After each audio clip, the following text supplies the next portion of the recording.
எல்லோருக்கும் வணக்கம். ராஜபுஷ்பா கிச்சனில் இன்றைக்கி அவரைக்காய் பொரியல் செய்ய போகிறோம். அந்த கலர் மாறாமல் சத்து குறையாமல் பச்சையாக எப்படி செய்யலாங்கிறத பார்க்கலாம். இன்றைக்கி அவரைக்காவை நல்ல பிஞ்சு அவரைக்காவை வாங்கி நான் கத்திரிக்கோலால் நல்லா நீட்டாக கட் பண்ணி வச்சுருக்கேன். அலசி எடுத்துட்டு கடாயில் எண்ணெய் ஊற்றி கடுகு உளுத்தம்பருப்பு, நான் நல்லெண்ணெய் ஊற்றிருக்கேன்.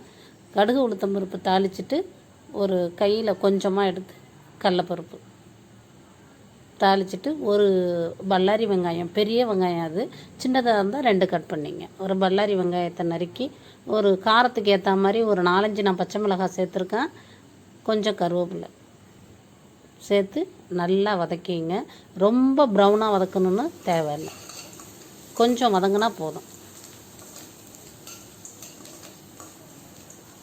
ரொம்ப கலர் மாறணுன்னு தேவையில்லை. இதை மாதிரி தீயை குறைச்சி வச்சு நல்லா அழகாக வதக்கி எடுத்துங்க. இப்போ அலசி நறுக்கி வச்சுருக்கிற அவரைக்காவை இதில் சேர்க்க போகிறோம். சேர்த்துட்டு அந்த எண்ணெயிலே கொஞ்சம் நல்லா வதக்கி விடுங்க. ஒரு 2-3 நிமிஷம் வதக்கி விட்டுட்டு 1/4 டம்ளர் 1/2 டம்ளருக்கு கம்மியாக தான் தண்ணி வச்சுருக்கேனா.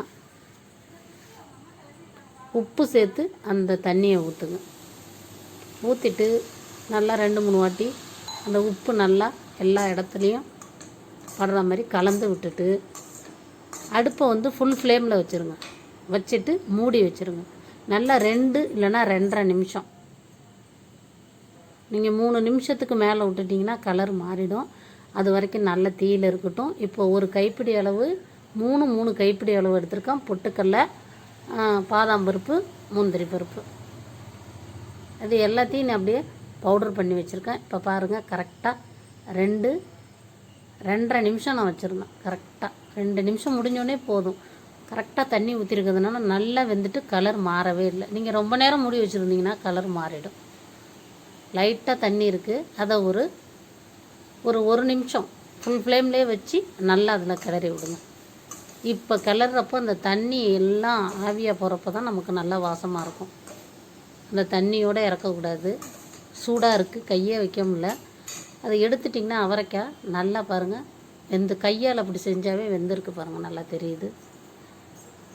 இப்போ நம்ம பொடி பண்ணி வச்சுருக்கோம் பாருங்கள், பாதாம் பருப்பு, முந்திரி பருப்பு, பொட்டுக்கடலை. நீங்கள் ஒரு கைப்பிடி அளவு தேங்காய் கூட சேர்த்துக்கலாம்.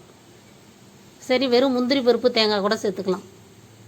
இல்லை பொட்டுக்கடலை பாதாம் பருப்பு இருந்தால் ஏதோ. ஆனால் இது 3மே, இந்த 3 பருப்பையும் போட்டு நான் செஞ்சுருக்கேன். ருசி ரொம்ப வித்தியாசமாக இருந்துச்சு. அதில் கொஞ்சம் கருவேப்பிலை போட்டிருக்கேன். நல்லா பச்சையான குளுந்தான கருவேப்பிலை கொஞ்சம் பிச்சு போட்டிருக்கேன். இப்போ இதில் எல்லாத்தையும் எடுத்து கொட்டி ஒரு 2 பரட்டி நம்ம இறக்க வேண்டியது தான். அவரைக்காய் பிடிக்காதவங்க கூட இதை சாப்பிடுவாங்க. இதேமாரி செஞ்சு சாப்பிடுங்க.